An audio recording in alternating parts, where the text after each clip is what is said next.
Good morning. Nagluluto ako ngayon guys ng native chicken tinola. Tapos yan naman natin.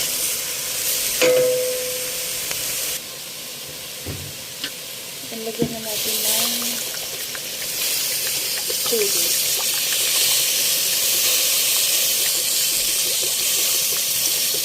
Medyo matagal ito palalambutin kasi native.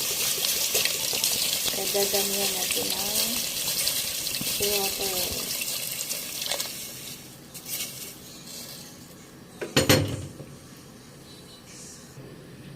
Then, cover mo natin. Ito na yung ating tinola. Native chicken.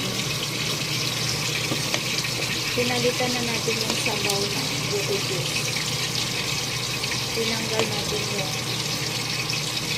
tubig na ginamit natin pang palambot.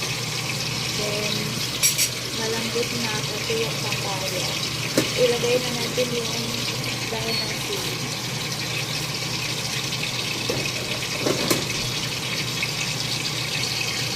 Then, malambot. Lagyan natin ng malambot.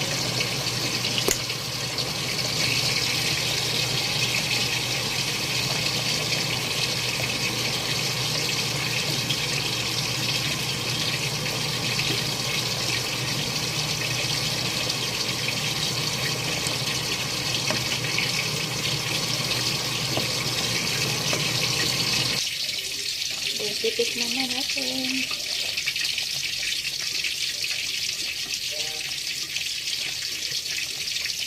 Wow, ang sarap. Yan, luto na. Okay na to. Good morning. Thank you for watching. Bye.